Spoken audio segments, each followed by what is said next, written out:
And ladies and gentlemen, welcome back to another edition of VWE Live, the first one in 2017.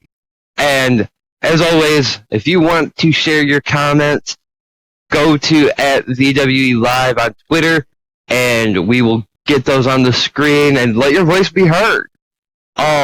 It's just going to be me and Vic Romano there. How you doing, Vic? I'm doing pretty good, Natas. How about yourself? I'm good, as we also had a very awesome show with Fallout as of last Friday. And I was there for that event, so definitely was a awesome show to be part of. As, you know, definitely starting out as we had Kieran and Wolfie coming out, and basically Wolfie coming out calling out Kieran, it was Kieran calling out Wolfie. My bad. Wolfie was not having it. He blaming Kieran for why he didn't get the contract at Wrestle Series and instead demanding a shot at the United States Championship. And that is exactly what he got, because later on that night, they did have a match for it. But beforehand, though, right afterwards, it was very emotional. But with the way the match ended, as we will talk about here soon, it was kind of a controversial thing. But after that, though, we had the returning Akasha Falks coming out and staking her claim on the title. And honestly, the ovaries on Akasha have got to be the size of King Kong. Oh no, I heard you say that line that night. Why? Why, Natas? Because she said that Ree was just a casualty, just was a, byproduct of her war. But, in that voice, though, that echo, very creepy voice, it just came out. But she called Ree Kurihara a casualty, meaning very minuscule, very, not even worth mentioning type of thing, collateral damage, as it were, to her way to the title. I think it was more than just Ree Kurihara. She called out the whole Bombshell division, saying it's not up to par with what she had at one point. That is true, as we will be, let me go ahead and take this off here, but, we don't really need this, but turn around, and definitely that was not exactly, just calling out we got some great talent in the Bombshell division. We have Christina Krovac. We have, Viola Beaumont. We have, Brooke Owens, just to name a few. We've got veterans like Maxine and Alexandra. To call out everybody, it's like she's waging a one-woman war against the Bombshell division. It'll be interesting to see what she's got up her sleeve, how she plans to come back and make an impact here, and what I say is a talentedly loaded Bombshell division. I have to agree with you there, but, the stories I've heard, I have yet to see, really, Akasha in action, but from the stories I heard, I think she's well-equipped for what she has planned. But then we go on to the night continues with the first match of the evening, Marionetta taking on Miss Bollywood, Ronnie Patel, and Ronnie seemed a little more, when it comes down to Marionetta, seemed to be a little more aggressive toward her than she would anybody else. A little bit. Did you see how the match ended? Ronnie's got a whole new attitude about her. Well, I think it's just more along the lines of Marionetta as going into this. Marionetta's been in her head, apparently not paying rent.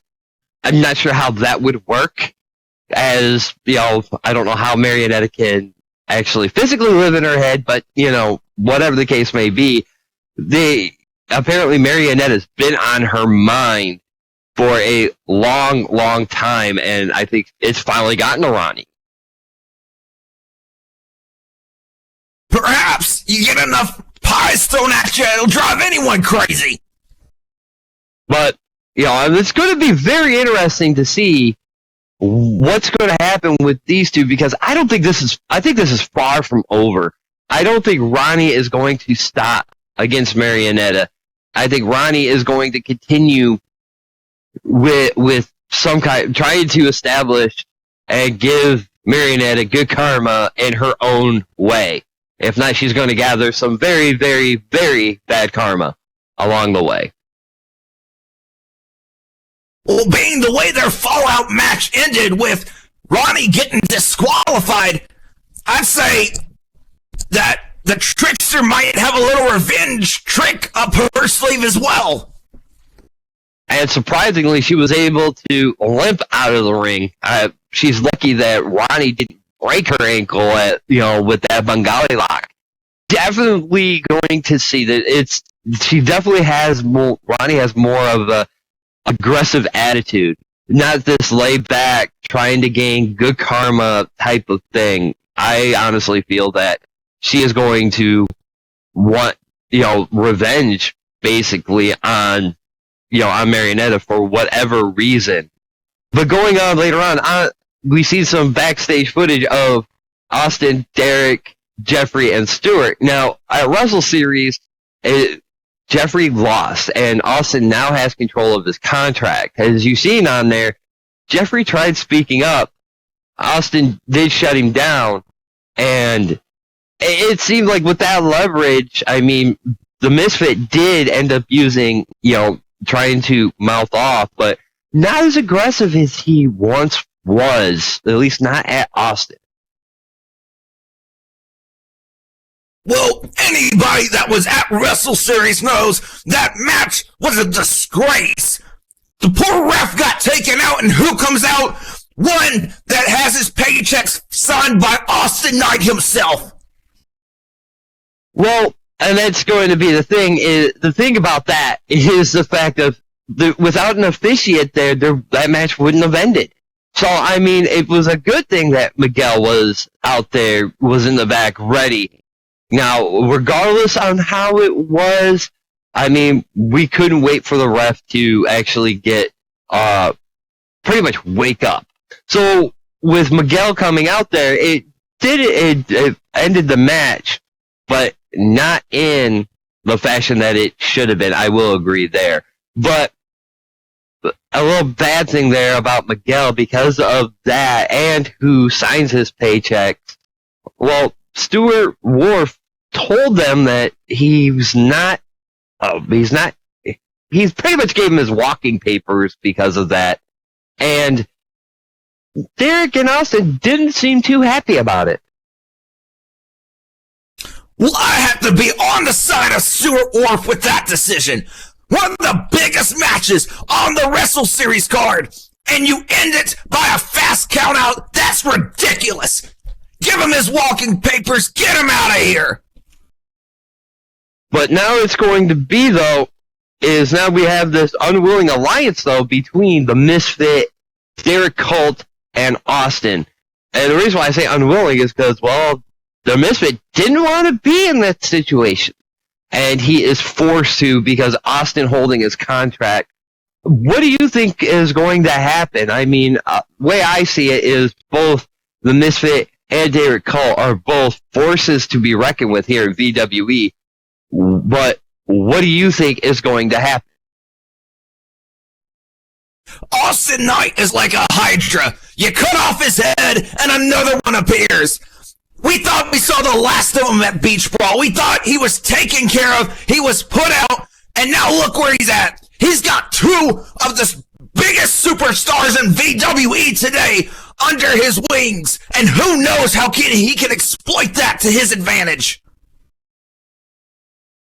I think he's going to exploit that to the best that he can, as for sure, it is definitely going to be, they are going to be a force to reckon with. Who's going to come? Who's going to come to Jeffrey's aid? Is anybody going to be, with Austin having Derek Knight, or not Derek Knight, but Derek Holt?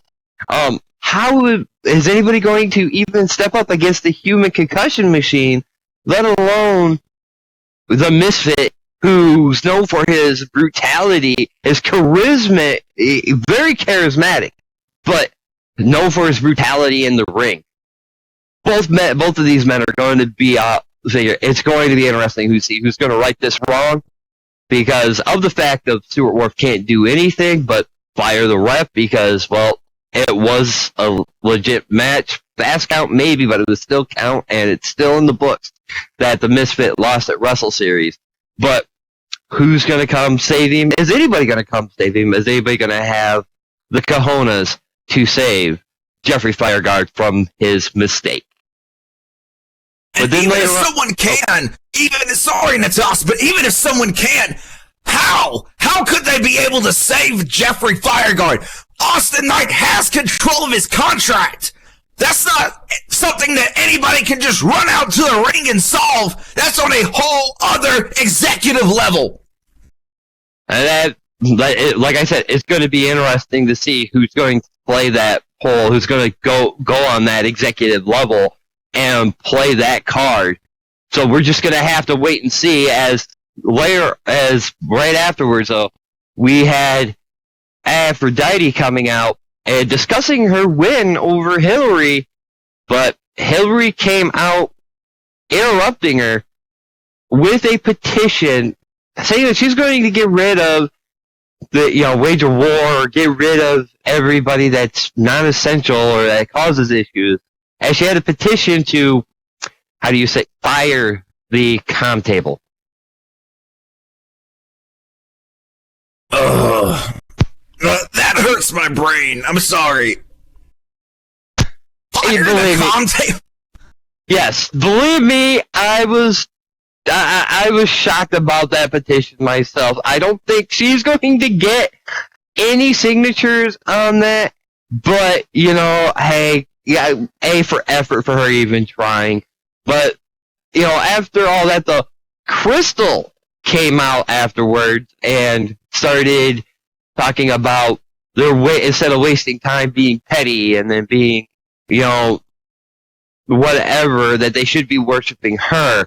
And it ended up is Hillary attacked Crystal after Crystal ended up smacking both Aphrodite and Hillary, but Hillary came back with the attack, laying out Crystal, and then Aphrodite came in and just laid out Hillary, and Aphrodite being the one standing tall at the end and walking out. Now, I don't know about you, but I don't think any of these women are going to let that stand. Oh, Aphrodite might have been standing tall at the end of that, but this has birthed something completely new. We're not going to see the last of these tensions. I can guarantee you that. And that's good the thing. I mean, as they say, hell hath no fury as a woman scorned. But it's going to be, Aphrodite thought she was finally done with Hillary, but that wasn't the case. I don't think that's going to be the case. And now there's this added mix of Crystal being thrown into that. I see a very volatile situation going on, especially with what Hillary has done in the past, attacking her opponents backstage, coming out and interrupting. I mean, you've seen what she did to Christina Krovac.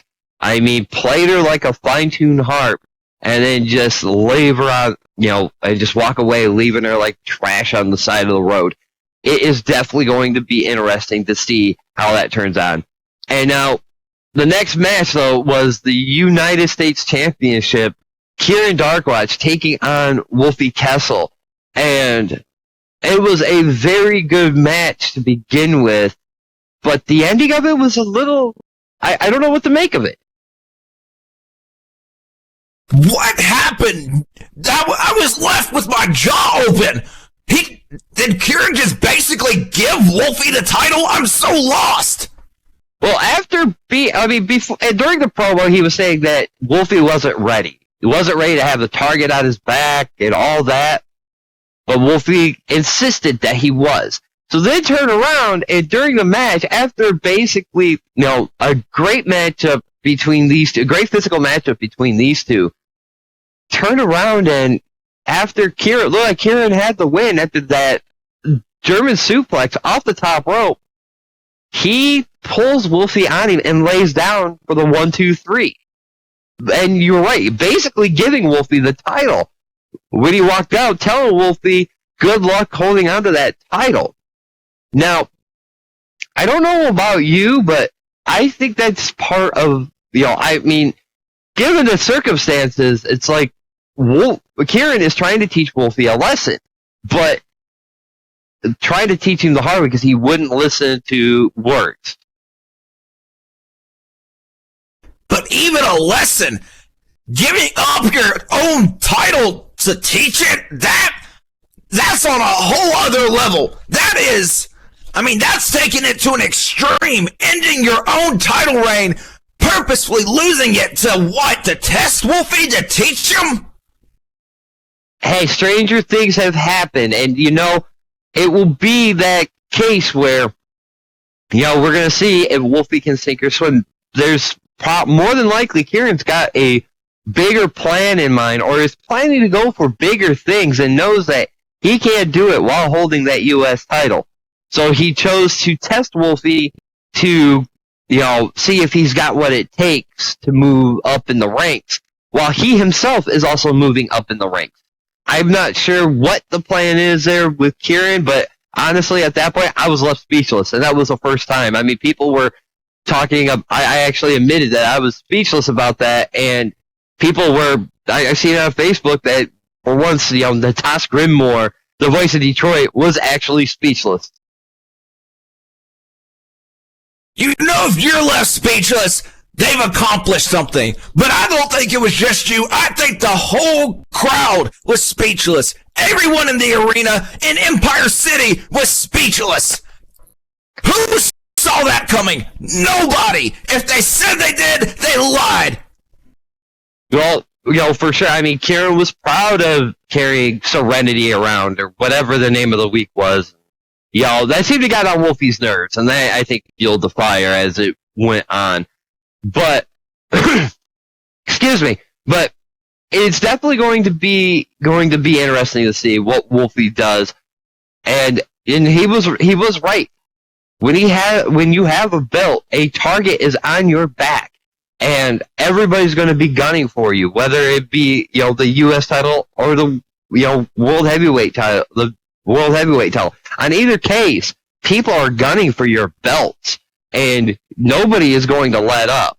So let's see if Wolfie now can take the pressure, and who knows, maybe Kieran will be the one coming in to teach a final lesson, which brought up another interesting situation later on that night. But we'll cover that when we get to there. As right afterwards, though, there was we have Brooke coming out, Stewart presenting the Radiance Championship to Brooke Owens, which she won during a Battle Royale at Wrestle Series. And she held her own, and she was very awesome in that match. But apparently, two members of the sorority, Maxine and Alexandra, the most vocal of it, had some words about her as it went on. Well, you and I got to come and take that match at Wrestle Series, Natas, and it was fantastic, but we saw how it ended. Brooke being left against Alexandra and Maxine in the ring, basically a handicap situation, before she overcame that and crowned herself as the first Radiance champion. But then after the match, both Maxine and Alexandra attacked Brooke until not returning, but Lily Martinez showing up out of nowhere, coming to the ring and making the save, raising Brooke Owens' hand, And apparently that's what's the main point that Alexandra and Maxine focused on when confronting Brooke Owens. And that was kind of the argument me and Myra had last night about that. Is Brooke has been saved by quite a few people, especially during her time. Let alone, there was a point where she costed somebody a match, whether by accident or on purpose. That's not be here. Brooke says it was accident, but beside the point, and that was the main focus of the argument was that, basically Brooke cannot get anything without some help, cannot stand up for herself without some help. Whereas, Alexandra also has her help, and that was her retort, is basically saying that Alexandra was a pot calling the kettle black. And it's definitely going to be interesting, but, Alexandra had a match, but Brooke wanted to see if Alexandra would prove her wrong and actually win or lose, or just have a match by herself without the help of Maxine, as she took on Ree Kurihara for, right afterwards, as Alexandra was already in the ring. Ree came out, but Ree seemed to be a little distracted. Well, how could she be? We saw her match against Viola at Wrestle Series in the cage, and I think it's plain enough to say that the shocking return of Akasha Folks may have played a part in Ree losing that match. Well, as that may be, but why focus on the Tron? As she kept looking up at top of the Tron, expecting Akasha to be up there again, and I'm sorry, but if Akasha's going to interfere in Ree Kurihara's match, it's not going to be on the Tron. She may come down from stage. The Uncanny Enigma may come from the crowd. She may come down from the ceiling. I don't know. But the fact of the matter is why do the same thing twice? That wouldn't make sense to me. Why not? You heard Akasha earlier in the night. You see how she is. I guarantee there wasn't at least a chill that ran down everyone's spine listening to her speak earlier in the night. And she was gunning after Ree. You said it yourself. Ree was a necessary casualty. Well, I know for sure, though, because she said that even Ree called out, made sure to make known that, that this wasn't over, with Akasha. And though the thing was, though, being distracted costed Ree the match. She should have been focused on Alexandra and not on Akasha. And, as much as it was that she had control over there, it ended up costing her the match. Indeed, and at the same time, giving Alexandra a bit of momentum, since, after all, Brooke Owens was out there to see how Alexandra performed, and picking up that win over the former #1 contender for the VWE Women's World Championship. That's got to send a clear message to Brooke Owens. You mean... Oh, okay. Never mind. Got confused there for a minute. But yes, as Alexandra picked up the win, Brooke even said that that Alexandra proved her wrong this time. But what's going to go on next? I mean, it's definitely going to see. I know, I'm just speculating here, but we're going to see more of, Akasha and Ree. That's a definite. But we're also going to see more from Brooke and Alexandra as the weeks to come. But the next match is definitely one that brought up the stipulation of it was for the United States Championship #1 contendership match. And though, because Kieran lost, he's technically #1 contender. Am I correct?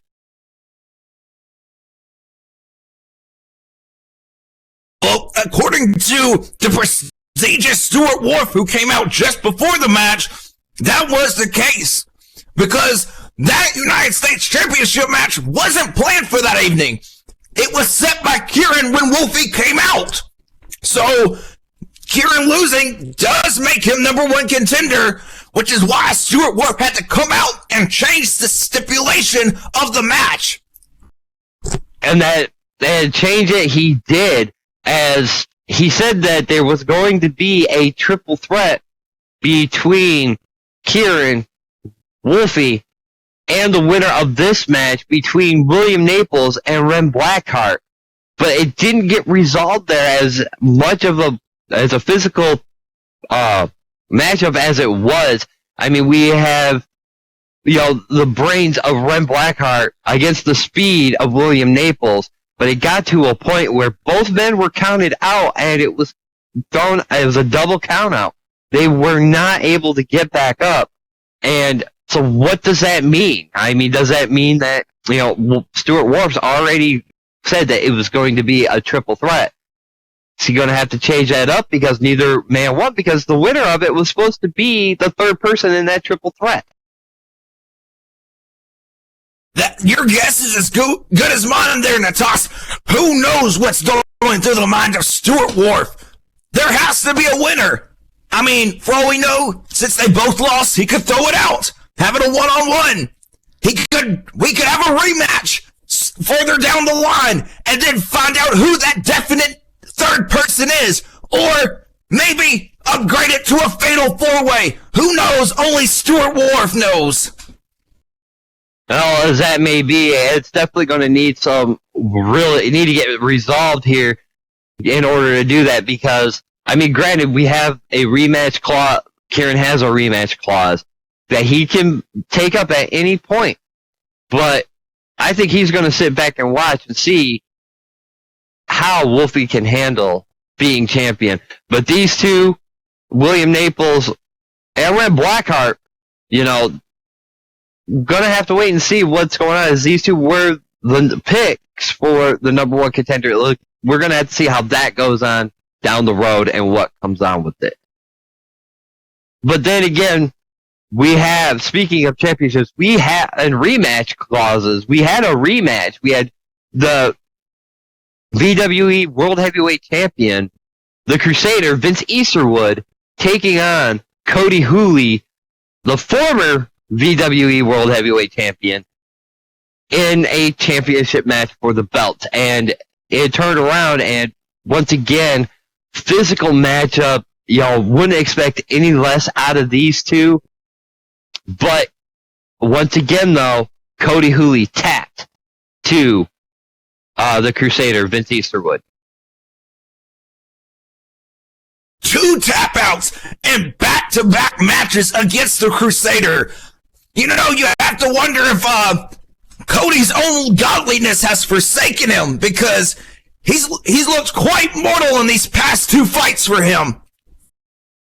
Okay, this whole thing with God, I'm sorry, I think the good doctor, Myra Murdoch, needs to set up him some prescription for his delusions of grandeur, for God's sake. Some kind of psychosis. Because, once again, like you said, he was looking pretty mortal. There was no second coming. He is a man. No matter what he says, no matter what he does, he's still a man. I mean, coincidences happen. Granted, there was quite a few coincidences, and he took claim for it. Honestly, nobody believed him. But the fact of the matter is like every god, though, you must have followers to have power. And apparently he lost quite a few before Wrestle Series, if not all of them. But that's not the key point here, as obviously Vince Easterwood had the power of, God, as Myra puts it. It seems to be the best, most accurate thing, as the patron saint of VWE and Vince Easterwood. And obviously, he was the better man as he got the win. But Braden, on the other hand, the winner of the briefcase there at Wrestle Series for a contract for the World Heavyweight title, came out and made his presence known to Vince and reminded him that he'll be coming. Don't know when, but he will be coming for that belt. And we've seen Braden before in action, especially when it came down to belts, and he is as vicious as they come inside and outside the ring. No doubt about that. One thing I think we need to do in the toss, though, is clarify what Braden Carson's contract is, because I think there's some confusion over how exactly he's able to cash in that contract. Well, from what I've been told, what I was told during the show after the, we thought it was like a Coda contract where he could cash it at any time. It's not. He carries around the briefcase with that contract, and it's only it's not one for any time, but it's for, any time that is stated on the contract. So he can't just rush in and say, "Here, ref." It's actually something where he has to sign, where they both have to sign it, and, then the match will happen. That's my understanding of it. Just thought that needed to be clarified, because I think we got the wrong originally from Braden Carson coming out. I was fooled. I thought it was, I thought, geez, Vince just got the title, just had his first events against Cody Hooley, and Braden's already coming out. But we got it clarified now, and now we know it was Braden coming out just to give a warning. Take Vince's eyes off Cody and put them on Braden, saying, "I'm next, and I'm going to be the next one to take that title."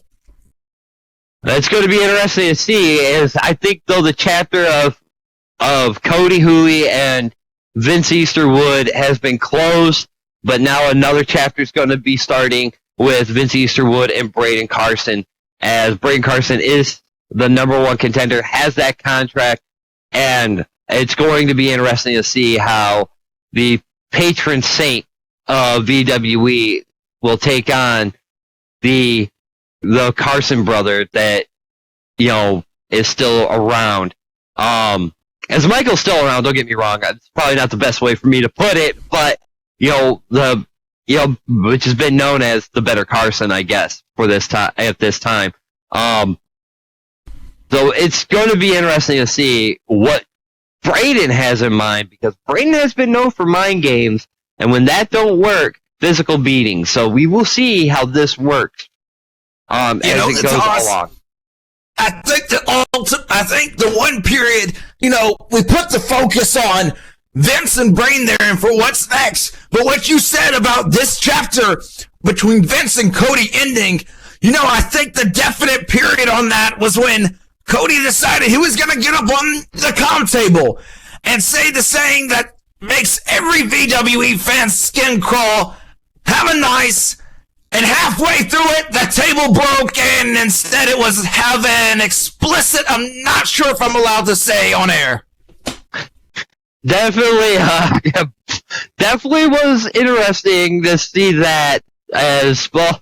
I mean, it happened right in front of me, and I'm just having to move my legs because, it wasn't really a comm table. It was basically bricks and plywood, and Cody didn't really think of that and how unstable that can be if he was to stand on it, and how easily it could be broken. And he's lucky to walk out with the "have a nice" inexplicative. It could have been a lot worse. He could have been taken out with a stretcher due to the fall. But the mighty have fallen. But now comes in for the main event, which we knew Viola was going to come out and make a open challenge. I stated that as the show progressed, but didn't know it was going to be at the end, but we didn't know who it was going to be either. So she did an open challenge. Once again, just like Lily did with her, gave somebody a shot, but I don't think she really counted on who answered. And as it was Christina Krovac coming down and answering the challenge? Well, first off, I think before we continue talking about this, let's go back to Wrestle Series for a moment. Going back to that Radiance Battle Royal, because if you remember, Christina Krovac was in that match and purposefully eliminated herself, saying the title wasn't worth it. It was below her. And I think it kind of left fans speechless. Like, what is she doing? Why is she leaving? Everybody thought it was a crazy decision. Fast forward to Fallout, and she comes out to challenge Viola, answer Viola's challenge for a shot at the VWE Women's World Championship. As once again, like you said, I mean, she had plans. She thought that the Radiance belt, what you said, was like below her, and she was right. Where it's, I mean, a mid-card belt like that, Christina Krovac is obviously main event material. She had her eyes on, honestly, her eyes on the World Heavyweight Championship. The Women's Championship, excuse me. And that's where her focus was. I mean, the fact she eliminated herself, definitely, from the Radiance Championship match, Battle Royale, definitely makes a statement that, where her eyes are and where she's going, because she was looking to prove that she was the best. And that belt has escaped her on numerous occasions. As coming into this match, it was a very skillful match between Christina and Viola. But once again, there was a instance though where Selena Delrana came out and attacked Maxine, as she came out with Viola as a member of the sorority, came out and surprise attacked and laid out Maxine with that sun rising kick. And then, while the ref was distracted with that, came in and catch, I believe, caught Viola with a sun rising kick. Turn around and allowing Christina to come in and give her dead end for the 1, 2, 3. But that was an exciting moment to see that the belt changed hands. Christina Krovac is the new VWE Women's Champion. But that wasn't the end of it, as it seemed there's a little trouble in paradise, as one of the fans put it, where Viola and Maxine came in and apologizing, and Viola shoves Maxine and walks away. Now, I know Maxine, and that's not going to fly with her. Regardless of how she looked, she has self-respect enough to not be pushed by somebody who has less experience than she does. There are so many working cogs in this match. First off, why did Selena come out in the first place? Was there some collusion with her and Christina Krovac? I mean, nothing is certain. And then we have, like you said, Christina Krovac becoming the new VWE Women's World Champion. And basically showing that what she did at Wrestle Series paid off last night two nights ago at Fallout.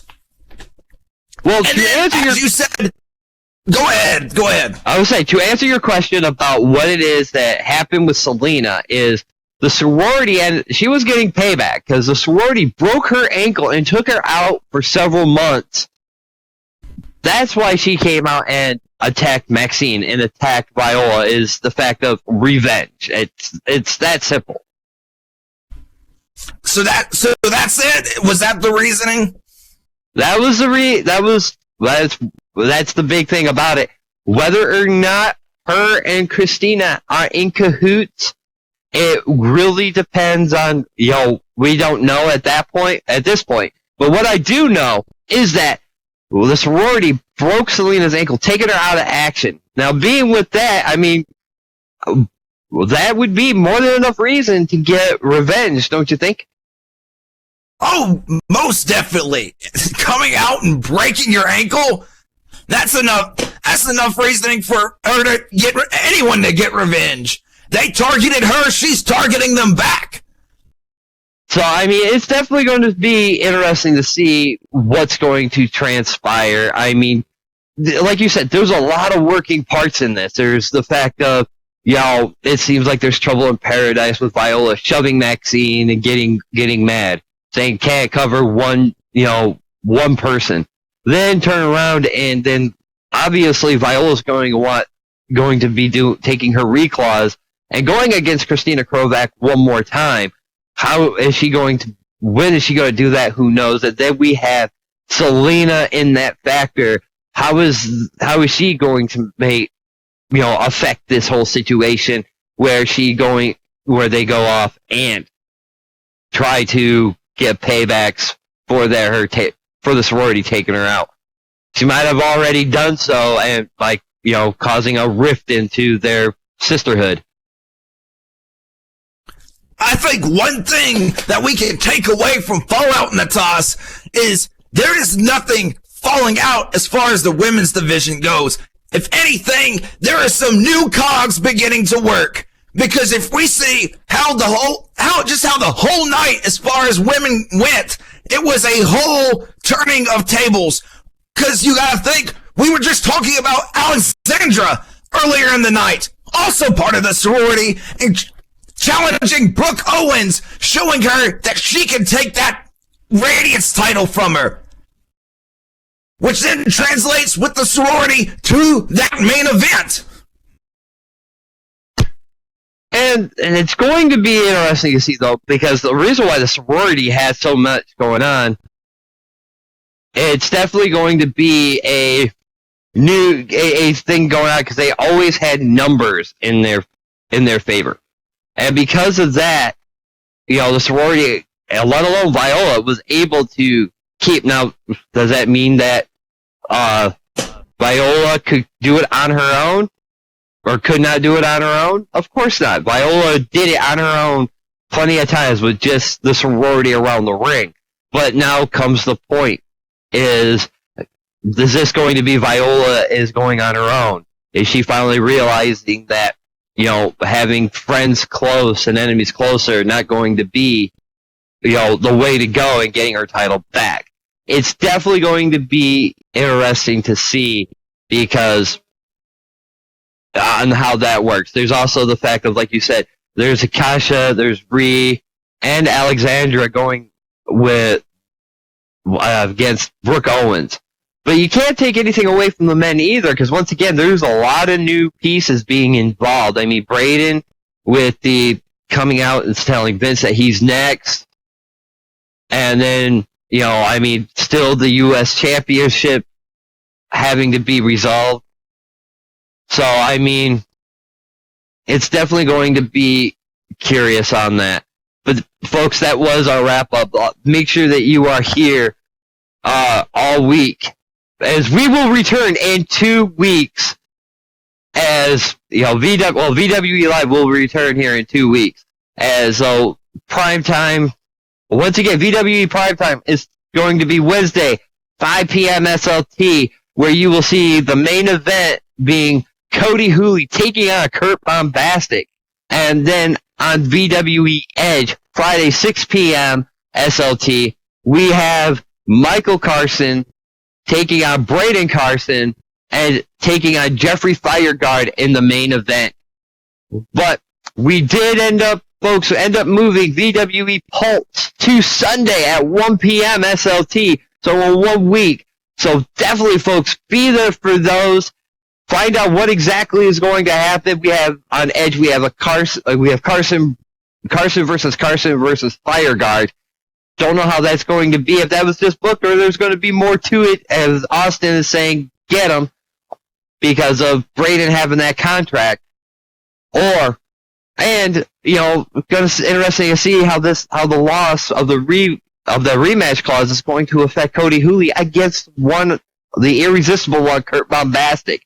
So, folks, definitely be there for those. And I've been the most recognized voice in SL Sports Entertainment today, the voice of Detroit, Natasha Gridmore.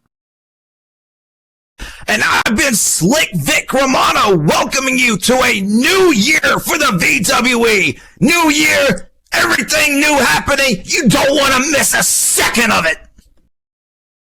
Definitely not, folks. And we will see you guys here in 2 weeks. So until then, good fight, good night.